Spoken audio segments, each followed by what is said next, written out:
Всім привіт! І сьогодні говоримо, що взуваємо цієї осені. І взимку також. Взагалі, з досвіду тема взуття найболючіша, щоб знайти комфортне, актуальне та яке буде пасувати під багато образів. Тому сьогодні все розкладу вам по поличках. Мене звати Галина Паньків, я засновниця онлайн-школи стилю Dress Me Up. Я вже стилістка більше ніж 10 років і сьогодні буду вам передавати свій досвід. І розпочнемо ми з гарячої тенденції, коли в нас поєднуються і балетки, і кросівки. Це поєднання романтики і спорту, як на мене, воно виглядає дуже свіжо. І це досить таке логічне продовження тенденції на балетки, тому що вони вже останні декілька сезонів з нами. Ті варіанти балеток, які схожі на пуанти, зараз вони з'єдналися з спортивною темою. Як на мене, це і фаново, і дуже стильно, і особливо, коли ще тепле міжсезоння, і ви можете погратися з якимись цікавими фактурами, з більш відкритими варіантами взуття, я рекомендую поекспериментувати. І цікаво, що таке взуття підійде і під романтику, і під спорт.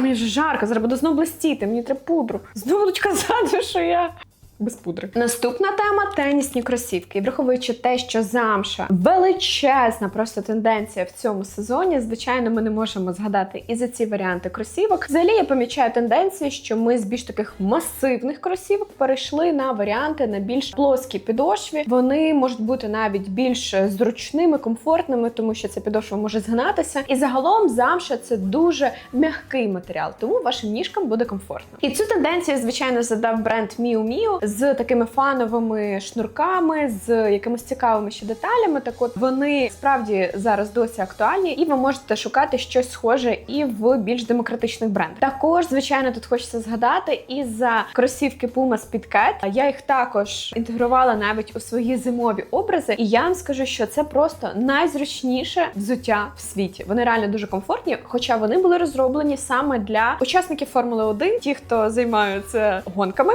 для того, щоб їй було комфортно. Насправді, це взуття вже має потужну таку історію. І, як на мене, ця тенденція справді зараз дуже яскраво засяяла. Більше того, зараз є багато нових відтінків цих кросівок, тому рекомендую спробувати. Наступне – це мокасини. І скажу направду, що ще декілька сезонів тому ми їх вважали таким собі трішки антитрендом, але зараз вже в такому новому прочитанні вони яскрава тенденція. Знову ж таки, дуже часто вони з замші, вони на плоскому ходу, вони комфортні і загалом вони мають трішки інший стиль, порівнюючи, наприклад, лофери та мокасини. Мокасини – це історія більше boat shoes, і вони навіть нагадують нам трішки таку морську тематику, такий old money vibe з яхти, я би це назвала. Якщо говорити про лофери, це більше такий препі стиль, який нас відводить більше у шкільну тематику. Але і мокасини, і лофери популярні. Тут головне вибрати свою фактуру, відтінок і свою стилізацію. Якщо згадувати за лофери, теж помітила, що ці варіанти на масивній тракторній підошві, які були популярні ще там десь 3-2 роки тому, зараз вони вже трішечки менш актуальні. І зараз створено дуже багато нових моделей на такі тонесенькі, малесенькі підошві, такі більш комфортні. Також класно виглядають на невеликих підборах. Це може бути навіть такий трішки мікс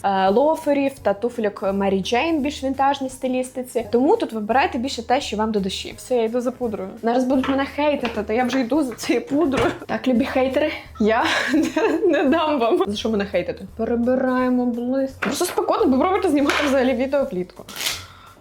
Ну і ще згадаємо за мої улюблені слінбеки. Це і тенденція, яка продовжується, як на мене, це вже просто класика жанру, але я обожнюю вкраплювати навіть у холодний сезон їх, хоча здається, що куди там голі п'ятки. Але якщо ви одягнете їх з класними колготами або з шкарпетками, вони можуть бути будь-якої фактури, більш легкої, напівпрозорої, або якісь вовняні. Насправді будуть класно виглядати навіть в холодну пору, і якщо це вовняний варіант, то, звичайно, вони будуть ще й гріти. Взагалі, тут хочу окремо згадати за те, що я відкрите взуття, босоніжки, слінбеки можу носити цілий рік. І в мене були випадки, коли я показувала фото з якихось вечірок в Лондоні, як ми перебігали в -3 дорогу з таксі в таксі, але справді я отримала вже хейт в Директ про те, боже, як можна вдягати таке відкрите взуття взимку. Про що я взагалі думаю? Але, як на мене, інколи на якихось вечірках або на якихось більш вишуканих подіях подіях відкрите взуття навіть в зимову пору виглядає більш елегантно і доречно. Тому навіть якимись мінімальними способами утеплення можна справді продовжити час носіння відкритого взуття. І пам'ятайте про те, що інколи в ресторанах ці ваші зимові чоботи можуть виглядати просто недоречно. Я вже готова слухати хейт на цю тему. І загалом, як на мене, слінбеки трішки витіснили наші улюблені човники. Я навіть розказуючи про базу в своєму гардеробі, розказувала, що слінбеки я ношу набагато частіше, ніж човники, і вони ще й комфортніше, тому що дуже часто якраз задня частина човників може суттєво натирати, а слінбеки якось дуже класно фіксують ногу, і в мене ніколи немає з ними проблем. Взагалі я помічаю, що саме по взуттю найбільше питань, де купити. І, до речі, ось ці варіанти я стилізувала навіть в колажах осіннього гайду. Не тільки їх, тому що це справді величезний помічник, документ від мене як від стиліста, що зекономить вам час, енергію і, звичайно, кошти. Дівчата взагалі не готуються до нового сезону, поки немає мого осіннього гайду. Хто, до речі, вже його придбав і скористувався, пишіть, дівчата, коментарі, щоб інші дівчата надихнулися на побудову класного осіннього гардеробу. І, до речі, ви справді зможете зекономити, тому що до цього гайду я додаю ще близько 30 промокодів на знижку від своїх друзів-брендів, що суттєво зекономить ваш сімейний бюджет. Або не сімейний.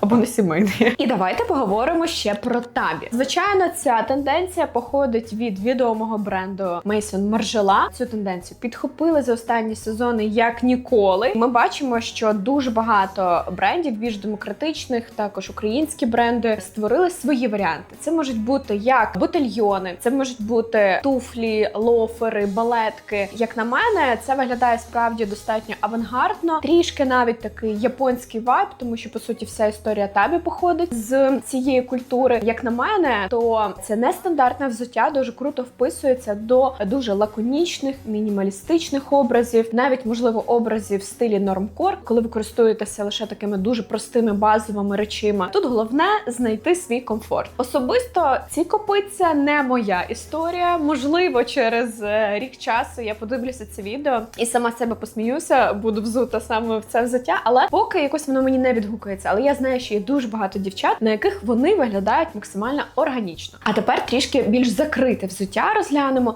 Якщо говорити про тенденцію на замшу, звичайно, зараз найактуальніші варіанти – це високі чобітки. Тут можна побачити відмінність від варіантів попереднього сезону, те, що дуже часто в них більш широка халява, і вони створюють такі певні драпірування, тобто вони більш м'які, і загалом цю тенденцію називають піратські чоботи або чоботи-буконьєрки, тому що справді трішки нагадує ось такі традиційні піратські чобітки. Я думаю, що це дуже логічний зараз крок в розвитку моди, тому що в нас актуальна і замша, і м'якість, і драпірування. Це все, по суті, вилилося у таку тенденцію. Тут важливо пам'ятати, що це взуття має бути правильної висоти, тому що насправді весь цей об'єм може трішки забирати з росту, тому я би дуже обережно підбирала саме такі варіанти. Якщо ви хочете все-таки більш структуровані варіанти, ви можете спробувати традиційні варіанти чобітки-ковбойки, хоча, до речі, щодо ковбойок теж бачила варіанти, коли вони вже створюються з більш м'якої замші, вони більш такі пом'якшені. Загалом, якщо говорити про такі варіанти взуття, то ви можете їх одягати як з міні, так з, можливо, якимись шортами. Ви можете класно заправляти їх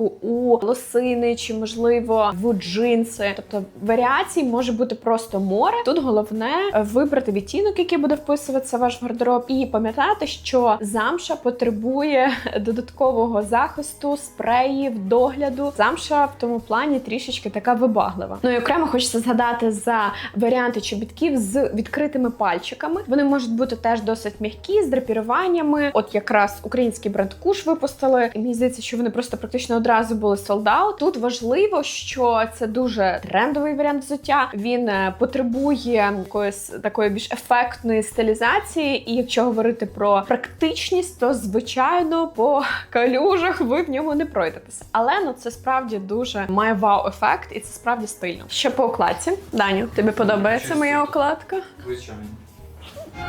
До речі, дівчата, це перше осіннє відео, яке ми знімаємо. А влітку, коли я розпочинала тільки свій YouTube, я мала з собою домовленість. Я дала собі обіцянку, що я буду знімати одне відео в тиждень. Як ви бачите, я цю обіцянку виконала. І насправді це супер великий об'ємний процес. Ціла команда працює над цим ютубом. Тому, якщо ви ще раптом не підписалися і не поставили лайк цьому відео, не написали коментар, будь ласка, зробіть це, тому що нас буде мотивувати продовжувати цей темп осінню також. Ну, якщо вам хочеться максимально комфорту, то спробуйте звичайні жокейські чобітки, які з нами назавжди, в мене є відчуття. Тут важливо, щоб вони були з класної якісної шкіри, структуровані, вони можуть мати якісь певні ще деталі, які зв'язані з жокейською темою. Тут теж стилізації море з легінсами, з скіні, які впевнена, що до нас повернуться в цьому сезоні. Я вже про це згадувала в своєму відео про тренди загальні. І також вони, звичайно, дуже класно виглядають на контрасті з замшевими варіантами верхнього одягу. Тому це і практично, і дуже стильно, і, звичайно, такий олдмані вайб. Візьміть мене, будь ласка, з собою на скачки. А для таких хижацьких натур, які люблять анімалістичні принти, то, звичайно, варіанти чобітків чи навіть ботильйонів в анімалістичних принтах зараз вони дуже популярні. Пробуйте. Дуже класно, коли це єдиний акцентний принт в вашому образі, а для суперсміливих можна пробувати і поєднувати декілька варіантів принта в одному образі. Головне, щоб вони не покусалися. Але справді тут можна гратися ще й з фактурою. Це може бути така ворсиста фактура, це може бути зебра, леопард, звичайно, коров'ячий принт, який з нами останні сезони. Тому сміливо експериментуйте. Ну, якщо ми вже сильно забігаємо наперед, то, звичайно, уги з нами у різних варіаціях в цьому сезоні також. Це можуть бути якісь з відкритою п'яткою, це можуть бути на платформі. Взагалі, уги кожного сезону нас дивують. Я, скажу відверто, не фанат цього взуття, але я розумію, що для багатьох це справді такий комфорт на холодний період. Але я думаю, про зиму ми ще поговоримо. Ну і пишіть, що вам цікаво подивитися в наступних відео. Я ж теми для ютубу шукаю з коментарів. Якщо ви ще раптом не бачили відео про тренди осені, де я розказую не тільки про взуття, то обов'язково переходьте. Всім гарної передня. Па-па!